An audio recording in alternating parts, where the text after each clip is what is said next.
भिषजे भवरोगिणां निधये సర్వవిద్యానాం దక్షిణామూర్తయే నమః. పూర్వం ఒకనాడు నైమిషారణ్యంలో శౌనకాది మహామునులందరూ కలిసి సూత మహామునిని చూసి ఇలా అడిగినారు. యజ్ఞ యాగాది నిత్యక్రతువుల్లోనూ అలాగే నిత్యకర్మల్లోనూ మాకు కలుగుతూ ఉన్న ఈ విఘ్నాలను పోగొట్టుకోవాలంటే ఏ దేవతను పూజించాలి? పుత్రపౌత్రాదులు కలగాలన్నా, స్త్రీలకు సౌభాగ్యం నిలవాలన్నా, దంపతుల మధ్య కలహాలు పోయి అన్యోన్యత పెరగాలన్నా, బంధు విరోధాలు తొలగి బంధుప్రీతి అధికమవ్వాలన్నా, మొదలుపెట్టిన విద్యాభ్యాసం పూర్తి కావాలన్నా, మనం చేసే వ్యాపారాలు ధనప్రదంగా ఉండాలన్నా, రాజులన్నింటా విజయం సాధించాలన్నా ఏ దేవతను పూజించాలి? అంతేకాక మనం తరచుగా చేసే ఏదైనా ఒక పూజ యజ్ఞమో చేసినప్పుడు అది నిర్విఘ్నంగా పూర్తయి సిద్ధించాలన్నా కూడా ఏ దేవుణ్ణి పూజించాలో వివరంగా చెప్పండి అని అడిగినారు. అప్పుడు సూత మహర్షి ఇలా చెబుతున్నారు. ఓ మునులారా, పూర్వం కౌరవులు పాండవులు కురుక్షేత్ర యుద్ధానికి సన్నుద్ధులవుతూ ఉన్న రోజుల్లో ఒకనాడు వాసుదేవుణ్ణి చూసిన పాండవులు ఇలా అడిగినారు. ఓ భగవాన్, ఈ యుద్ధంలో మాకు కలిగే అన్ని విఘ్నాలు తొలగి విజయం సిద్ధించి మా రాజ్యం మాకు రావాలంటే ఏం చేయాలో తెలుపు, ఏ దేవుణ్ణి అర్చించాలో తెలుపమని ప్రార్థించినారు. అలా అడగ్గా కృష్ణ పరమాత్మ ఈ విధంగా చెబుతున్నారు. భాద్రపద మాసంలో శుక్లపక్షంలో వచ్చే చవితి నాడు వినాయకుణ్ణి అర్చించాలి. ఆ రోజు కుదరకపోతే ఎప్పుడు భక్తి కలిగితే అప్పుడు ఈ గణపతిని పూజించాలి. ఉదయాన్నే తెల్ల నువ్వులతో స్నానం చేసి మధ్యాహ్నం ఈ పూజ చేయాలి. వినాయకుడి ప్రతిమను బంగారముతో గాని, వెండితో గాని, మట్టితో గాని చేయించుకొని అర్చించాలి. మన స్థాయికి తగినట్టుగా చేయాలి, కానీ పిసినారితనం చూపించకూడదు. అలాగే ఏకదంతం శూర్పకరణం నాగయజ్ఞోపవీతినం పాశాంకుశధరం దేవం ధ్యాయేత్ సిద్ధి వినాయకం. ఏనుగు ముఖంతోనూ మరియు 4 చేతులతో విలసిల్లుతూ ఒక దంతాన్ని కలిగి చేట చెవులతో భాషించేటటువంటి ఒక చేతిలో పాశము మరియు ఒక చేతిలో అంకుశము ధరించి ఒక చేతితో అభయాన్నిస్తూ మరొక చేతితో మోదకాన్ని ధరించినట్టు సిద్ధి వినాయకుడిని మాత్రమే వినాయక చవితి నాడు పూజించాలి. వినాయకుడికి షోడశోపచార పూజ చేసి అందులో భాగంగా పంచామృగాలతో స్నానం చేయించాలి. గణాధ్యక్షాయ నమః అని చెప్పి గంధం సమర్పించాలి.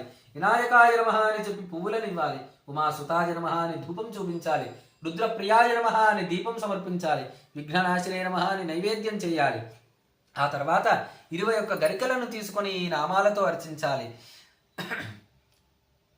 ఆ తర్వాత 21 మోదకాలు నేతిలో వేయించినవి స్వామికి నైవేద్యం చేయాలి. అందులో 10 పూజ చేయించిన బ్రాహ్మణుడికి ఇచ్చి ఇంకొక 10 పూజ చేసిన బంధుమిత్రులతో కలిసి తినాలి. ఒక మోదకాన్ని స్వామివారి వద్దే ఉంచాలి. అవకాశం ఉన్నవారు బ్రాహ్మణులకు, సువాసినులకు, బంధుమిత్రులకు భోజనాలు పెట్టుకోవాలి. వినాయక చవితి నాడు ముఖ్యంగా నూనె లేని పదార్థాలను మాత్రమే వాడాలి. ఈ విధంగా నీవు గణపతిని పూజించినట్టయితే తప్పక విజయాన్ని సాధిస్తావు. ఇది సత్యం, ఇది సత్యం అని కృష్ణుడు చెప్పాడు. త్రిపురాసురుణ్ణి సంహరించే ముందు పరమశివుడు, సీతాన్వేషణకు ముందు రామచంద్రుడు, లంకకు వెళ్ళడానికి ముందు హనుమంతుడు, గంగ గురించి ప్రయత్నించడానికి ముందు భగీరథుడు, సాగరమథనానికి ముందు దేవతలు, అమృతాన్ని తేవడానికి ముందు గరుత్మంతుడు, రుక్మిణితో కలిసి నేను, కుష్ఠువ్యాధితో బాధపడుతున్న సాంబుడును కూడా ఈ వ్రతాన్ని ఆచరించడం జరిగింది.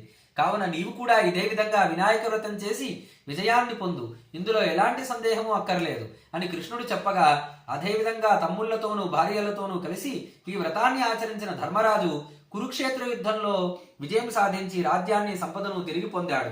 కావున వినాయకుడిని పూజించిన వారికి సకల కార్యాలు సిద్ధిస్తాయి. అందువల్లనే వినాయకుడు సిద్ధి వినాయకుడిగా ఖ్యాతి పొందాడు. విద్య కావాల్సిన వారికి విద్య, ధనం కావాల్సిన వారికి ధనము, విజయం కావాల్సిన వారికి విజయాన్ని, సంతానం కావాల్సిన వారికి సంతానమును ఈ వ్రతంతో సిద్ధిస్తాయి. పెళ్లి పనులు ప్రారంభించడానికి ముందు గాని, ప్రయాణానికి ముందు గాని గణపతిని తప్పగా పూజించాలి. అంతేకాదు వ్యవసాయం చేసేవారు కూడా పొలం దున్నడానికి ముందు గణపతిని పూజించి పొలం పనులు ప్రారంభించాలి. ఇలా చేయడం వల్ల అన్నింటా కార్యసిద్ధి కలుగుతుంది. గణపతిని తరచుగా పూజించే వారి సంపదలు అక్షయమవుతాయి. పెళ్లి కాని అమ్మాయిలు కూడా మంచి భర్తను కోరుతూ ఈ వ్రతం చేస్తే సద్గుణ సంపన్నుడైన పతి లభిస్తాడు. సువాసినులు ఈ వ్రతం చేస్తే సుఖాన్ని పొందుతారు. విధవలు కనుక ఈ వ్రతాన్ని చేస్తే వారికి ఇక ఏ జన్మలో వైధవ్యం రాదు. ఈ విధంగా వరసిద్ధి వినాయక స్వామి వారి వ్రతం చేయడం వల్ల సకల దేవతలు సంతుష్టులవుతారు. ఈ కథ వినడం వల్ల, విన్నది ఆచరించడం వల్ల సకల కార్యాలు సిద్ధిస్తాయి. అలాగే ఈ శమంతకోపాఖ్యానం గురించి చెబుతున్నాను వినుము. భాద్రపద మాసంలో శుక్లపక్షంలో వచ్చే చవితి నాడు వినాయకుడు శివలోకంలో పూజింపబడతాడు. ఆ రోజున చంద్రదర్శనం చేయడం దోషభూయిష్టం. ఎవరైతే వినాయక చవితి రోజున చంద్రుణ్ణి చూస్తారో వారు ఘోరమైన నీలాపనిందలను పొందుతారు. ఒకవేళ చంద్రుణ్ణి పొరపాటున చూసిన సందర్భంలో దోషం రాకుండా ఉండాలంటే ఈ రోజున తప్పక శమంతకోపాఖ్యానాన్ని వినాలి అని సనత్కుమారునికి నందీశ్వరుడు చెప్పాడు. అన్ని వ్రతాలకెల్లా ఉత్తమమైన వరసిద్ధి వినాయక వ్రతం మహిమను మీకోసం వివరిస్తాను వినండి. ప్రతి సంవత్సరం భాద్రపద శుక్ల చవితి నాడు శాస్త్రోక్తంగా గణపతిని ఆరాధించాలి. స్త్రీ పురుషులైనా లేదా శుభాలను కోరుకునే ఏ మనిషి అయినా సరే ఈ వ్రతాన్ని భక్తి శ్రద్ధలతో ఆచరిస్తే వినాయకుడు సంతుష్టుడై వారి కష్టాలను తొలగిస్తాడు. ఈ వ్రతమ మహిమ వల్ల విఘ్నాలన్నీ దూరమై నీలాపనిందలు రాకుండా ఉంటాయి. దీనికంటే ముఖ్యమైన మరొక వ్రతం లేనే లేదు అని నందీశ్వరుడు చెప్పగా సనత్కుమారుడు ఇలా అడుగుతున్నాడు, ఓ నందీశ్వర, ఈ వ్రతాన్ని పూర్వం ఎవరెవరు ఆచరించారు? ఈ వ్రతమ మహిమ భూలోకంలో ఎలా ప్రచారంలోకి వచ్చింది? ఈ విషయాలన్నీ నాకు సవివరంగా వినిపించమని అన్నాడు. అప్పుడు నందీశ్వరుడు చెబుతున్నాడు, పూర్వం ద్వాపరయుగంలో కృష్ణ పరమాత్మ నారదుడి ద్వారా ఈ వ్రతం గురించి విని ఆచరించాడు. తద్వారా తనకు వచ్చిన నీలాపనిందలను పోగొట్టుకున్నాడు అని చెప్పగా సనత్కుమారుడు ఆశ్చర్యచకితుడై, ఓ నందీశ్వర, సాక్షాత్తు మహావిష్ణువు అయిన శ్రీకృష్ణుడు అపనిందలు ఎలా వచ్చాయి?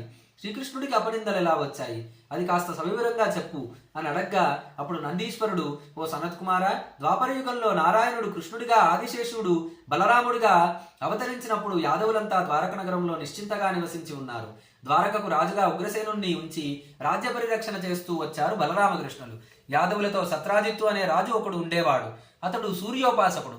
అతని భక్తికి మెచ్చిన సూర్యుడు, ఓ సత్రాజిత్తు, నీ భక్తికి మెచ్చాను, నీకు ఏం కావాలో కోరుకో అనగా సత్రాజిత్తు సూర్యదేవుని మెడలో దగదగా మెరిసిపోతున్న శమంతకమణిని ఇమ్మని కోరాడు. అప్పుడు సూర్యుడు ఆ మణిని సత్రాజిత్తుకు ఇచ్చి ఆ మణి విశిష్టత చెప్పాడు. ఈ శమంతకమణిని పూజించే వారికి అది ప్రతిరోజు 8 బారువుల బంగారం ఇస్తుంది. అది పూజించబడే దేశంలో కరువు కాటకాలు, అకాల మరణాలు, గ్రహ బాధలు, సర్వభయాలు, మానసిక శారీరక బాధలు, వంచన, దొంగతనము వంటి అశుభాలు ఏవీ ఉండవు. అన్ని శుభాలే అని తెలిపి సూర్యుడు అంతర్ధాయమైపోయాడు. ఆ తర్వాత సత్రాజిత్తు ఆ మణిని కంఠంలో ధరించి సంతోషంగా ద్వారకా నగరంలోనికి ప్రవేశించాడు. ఆ మణి ప్రభావం చేత ప్రజలందరూ ఇతనిని చూసి సాక్షాత్తు సూర్యదేవుడేమో అని అనుకున్నారు. కృష్ణుడి వద్దకు వెళ్ళి యాదవ శ్రేష్ఠుడివైన నిన్ను చూడడానికి సూర్యుడో బ్రహ్మదేవుడో వస్తున్నారని చెప్పగా కృష్ణుడు వాళ్ళ అమాయకత్వం చూసి వస్తున్నది దేవతలెవరూ కాదని మణి ప్రభావం చేత వెలుగొందుతున్న సత్రాజిత్ అని చెప్పాడు. సత్రాజిత్తు ఆ మణిని వేద పండితుల చేత తన దేవతా మందిరంలో ప్రతిష్ఠింపజేశాడు. ఆ తర్వాత ఒకనాడు ఆ మణిని యాదవరాజైన ఉగ్రసేనునికి ఇమ్మని అడిగాడు కృష్ణుడు. దాని కారణం కూడా సత్రాజిత్తు క్షేమం మరియు ద్వారక ప్రజల సంక్షేమం. సత్రాజిత్తు ఇవ్వలేదు. నేను ఇవ్వనని పొమ్మన్నాడు. కృష్ణుడు ఊరుకున్నాడు. ఒకనాడు ఆ మణిని సత్రాజిత్తు తమ్ముడైన ప్రసేనజిత్తు ధరించి అడవిలోని వేటకు వెళ్ళాడు. అప్పుడు ఒక సింహం ప్రసేనజిత్తుపై దాడి చేసి అతని గుర్రాన్ని చంపేసి ఆ మణిని తీసుకుపోయింది.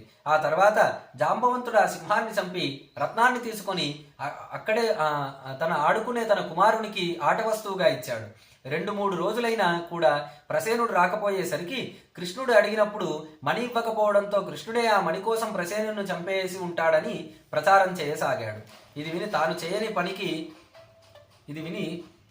పనికి ఇలా నిష్కారణంగా అపనిందలు భరించాల్సి వస్తుందనుకున్న స్వామి చింతించి కొంత పరివారంతో కలిసి ప్రసేనజిత్తును వెతుక్కుంటూ అక్కడికి అడవిలోకి వెళ్ళాడు. అలా వెతుకుతూ ఉండగా సింహం చేతిలో మరణించిన ప్రసేనజిత్తు అలాగే అతని గుర్రం పడి ఉన్న చోటికి చేరుకున్నారు. దగ్గరలో ఆ సింహం యొక్క కళేబరాన్ని కూడా చూశాడు. అక్కడి నుండి సింహాన్ని చంపిన ఎలుగుబంటి అడుగులు గమనించి ఆ అడుగులు వెళ్ళిన వైపే నడుచుకుంటూ వెళ్ళగా జాంబవంతుని గుహ వచ్చింది. ఆ గుహ చాలా చీకటిగా ఉంది. ఆ గుహలోనికి సాధారణంగా వెళ్ళడం చాలా కష్టం. అందువల్ల తన పరివారాన్ని గుహ బయటనే ఉంచి కృష్ణుడు ఒక్కడే గుహలోపలికి వెళ్ళాడు.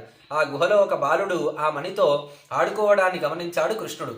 ఆ బాలుని వద్దకు కృష్ణుడు వెళ్ళగా ఆ బాలుని దగ్గరగానున్న దాది తాను ఎప్పుడూ చూడని దివ్యపురుషుణ్ణి వంటి కృష్ణుణ్ణి చూడగానే గట్టిగా అరిచింది. ఆ అరుపు విన్న జాంబవంతుడు అక్కడికి వచ్చిన కృష్ణుని ప్రభావం తెలియక ఒక సామాన్య మానవుడిగా భావించి కృష్ణుడితో యుద్ధానికి సిద్ధపడ్డాడు. అలా కృష్ణ జాంబవంతుల యుద్ధం 28 రోజుల పాటు జరిగింది. మహాబలవంతుడైన జాంబవంతుడి శరీరం నుజ్జైపోయింది. శక్తి క్షీణించింది.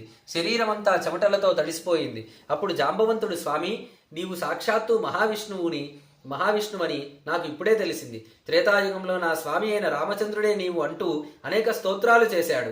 అప్పుడు కృష్ణుడు జాంబవంతుని శరీరాన్ని ప్రేమతో నిమరగా ఆయనకు స్వస్థత చేకూరింది. అప్పుడు కృష్ణుడు జరిగిన కథ చెప్పాడు.